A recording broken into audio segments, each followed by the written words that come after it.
make them understand, escalate ke levelnya project director dari sisi klien bahwa listen, my company has do a milestone loh, kita udah lakukan extra milestone untuk Anda mintanya Innova, kita kasihnya Toyota Camry loh.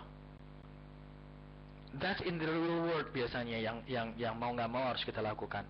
Kalau Anda tidak bisa gain benefit dari sisi value of money, then you can gain a benefit in term of nama baik, which yang bisa memudahkan Anda ketika sales Anda menegosiasikan proyek yang kedua. Oke.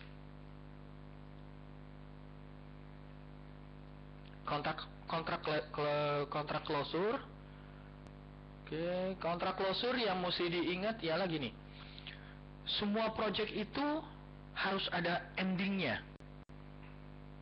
Kalau Anda punya ending dengan project dengan pihak klien, Anda harus punya ending juga dengan pihak vendor.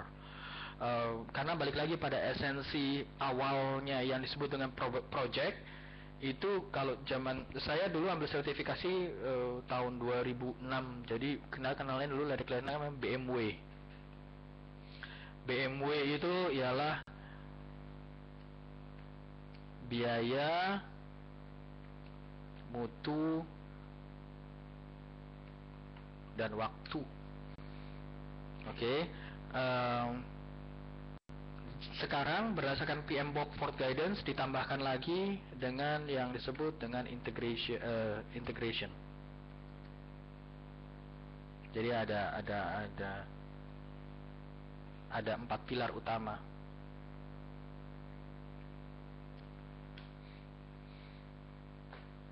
Oke. Nah,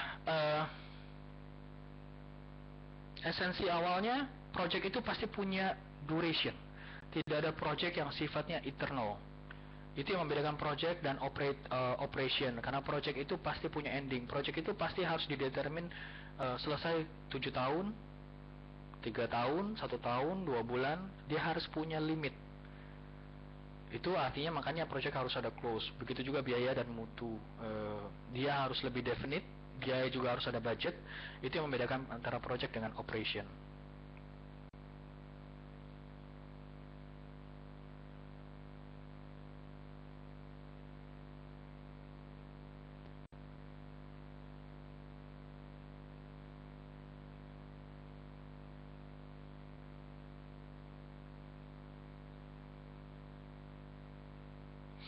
Oke, untuk Hairul, suggestion saya ialah escalate ke level project manajernya vendor. Pada kasus misalnya ada multiple vendor, harusnya project manager dari sisi klien yang lebih aktif. Make sure bahwa semua orang hadir pada saat user acceptance test. Jadi semua pihak terwakili, semua pihak ada witnessnya.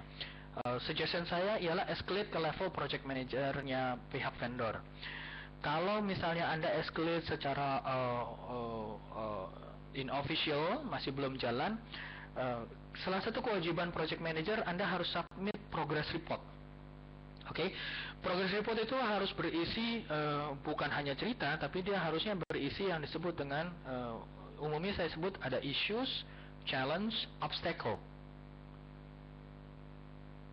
Oke, Anda harus masukkan itu sebagai bagian dari issues, challenge, dan obstacle. Masukkan bahwa vendor hardware tidak hadir saat testing.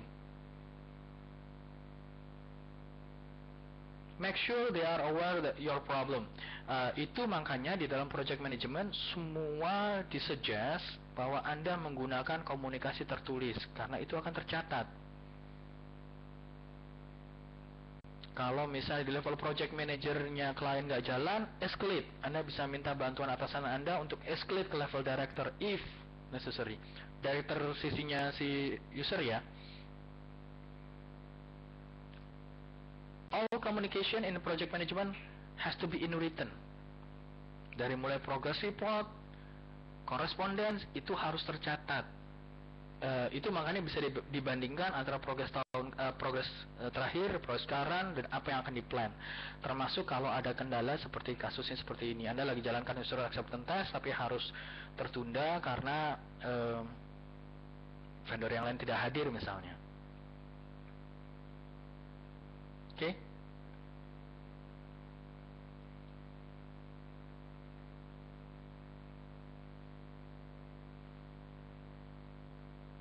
Setuju dengan Gabriela.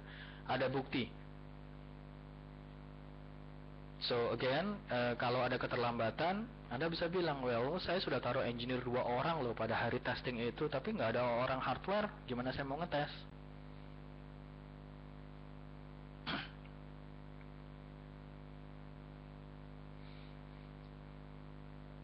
Oke, kontrak close out. Yang disebut dengan kontrak close out ialah dia done ketika kontrak ends atau kontrak is terminated before the work is completed. Happens di beberapa project. Oke, bisa terminasi banyak hal because they are unhappy or project fail misalnya. Activity verification, financial closure, update record, final contract performance report, dan procurement audit. Do note satu hal ya, di knowledge management, procurement itu merupakan knowledge area yang paling terakhir, ke-9. Mungkin buat teman-teman yang sudah kebetulan saat ini bekerja, procurement is a simple things. You've done that many things. You've done that many times. Jadi kelihatannya simple ya, oh procurement kok gitu ya. Nggak ada imbuhan yang sifatnya advance seperti integration, time, cost, but hati-hati. Pengalaman saya kalau di ujung project ada audit yang paling mudah dilakukan ialah di saat procurement. Kalau company kita memperlakukan external auditor atau internal auditor, external